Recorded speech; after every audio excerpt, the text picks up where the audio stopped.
Have you ever made chocolate mousse before? Well, in this video we're going to make 3 different versions. And the first one's the quickest. That way you can enjoy the video instead of feeling like your brain's being hijacked for the YouTube algorithm. Not only is this chocolate mousse quick, it's simple to make too. And don't worry, you don't really need a whipping siphon, but it does help.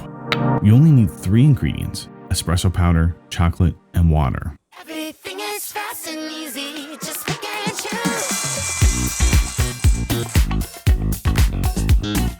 After adding the chocolate and espresso powder to a heat-proof bowl, add water to a saucepan and heat it to about 120 degrees Fahrenheit. Everything is fast and easy, just pick and choose.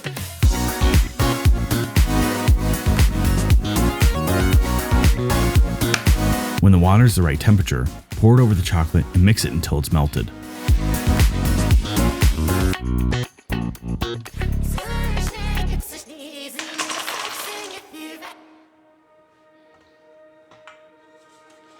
To get this version of chocolate mousse to work, we have to cool down the chocolate until it's the consistency of heavy cream. So I'm adding ice to a bowl and I'm whisking the chocolate over it to cool it down.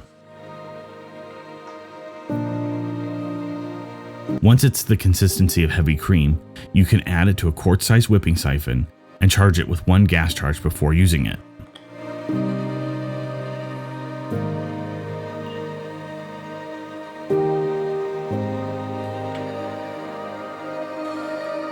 Once you're ready to serve it, spray it into a bowl just like some Reddi-wip and serve.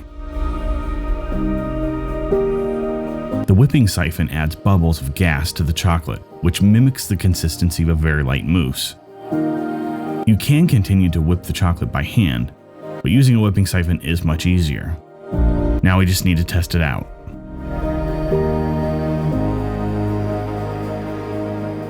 For the quick version, it's really surprising how very simple ingredients can make such a big impact.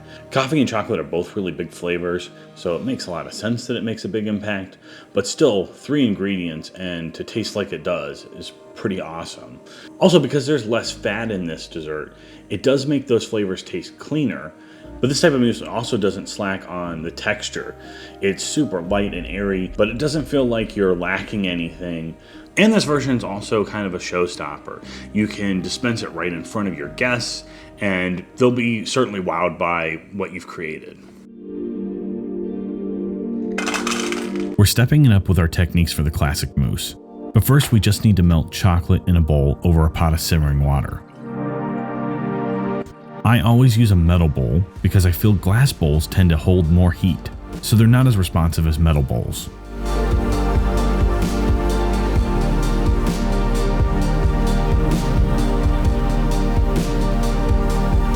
Once the chocolate's melted, we're going to add warm cream to it, kind of like a ganache.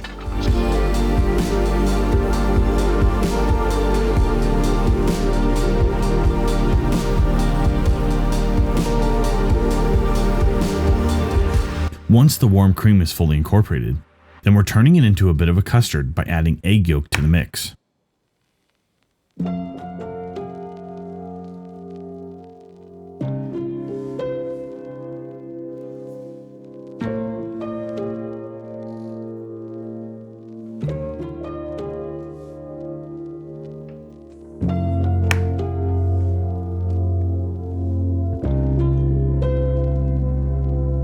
Now I just need a few egg whites and some sugar so I can make a meringue that I can fold the chocolate into.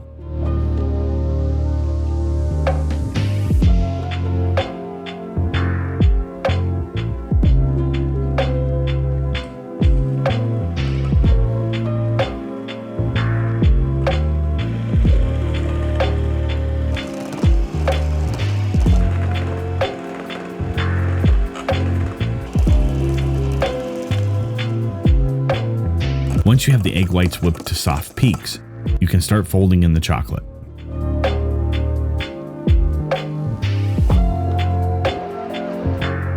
Make sure the chocolate mix is around 115 to 120 degrees Fahrenheit before mixing it into the egg whites. And be careful not to overmix while folding in the chocolate. It'll look runny, but after setting in the refrigerator, it will hold its shape and you can pipe it into a bowl.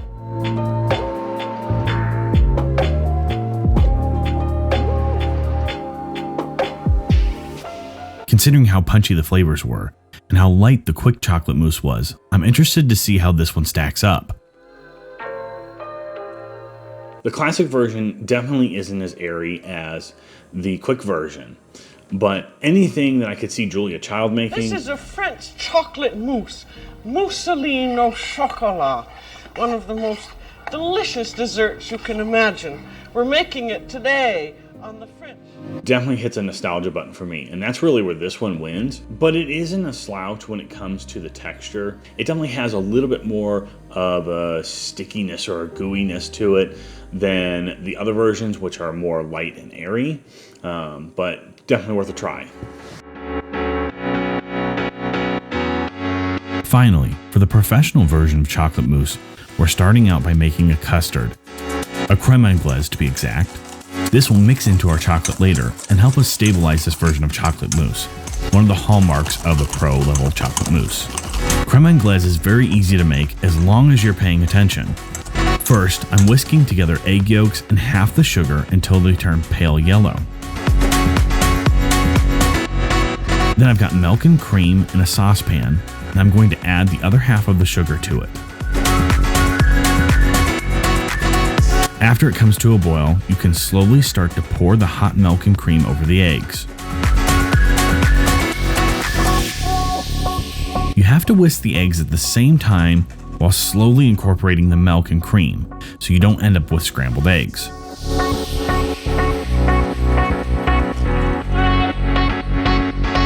Once they're all incorporated, then pour it back into the pan and warm it until about 180 to 185 degrees Fahrenheit.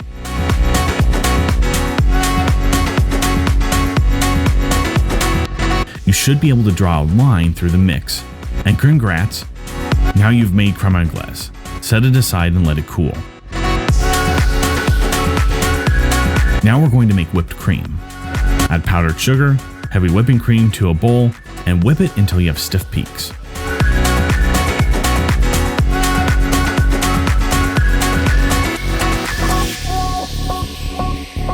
The whipped cream is our light and airy component for this recipe, but of course we still need chocolate.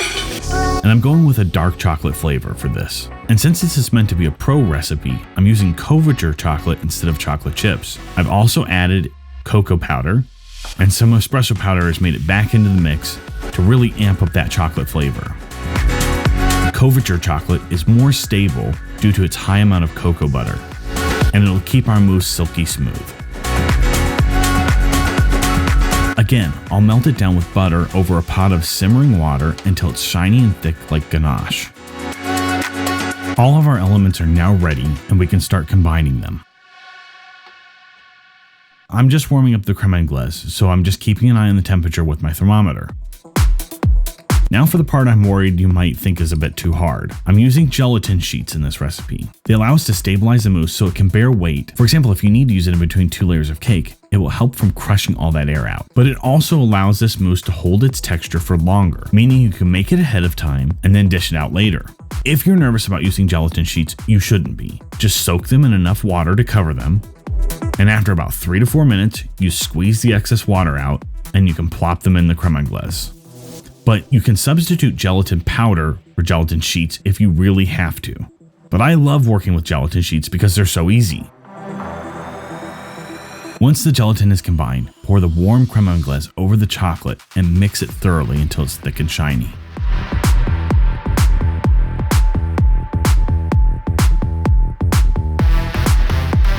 Then I'll fold the chocolate into the whipped cream.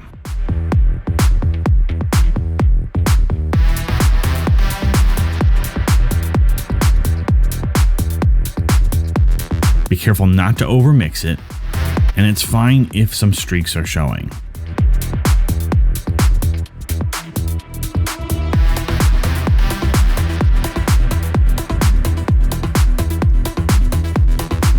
Once you have it fully incorporated, allow it to cool in a refrigerator for a few hours before putting it in a bowl and serving it, or using it in a recipe. Now to taste the final chocolate mousse.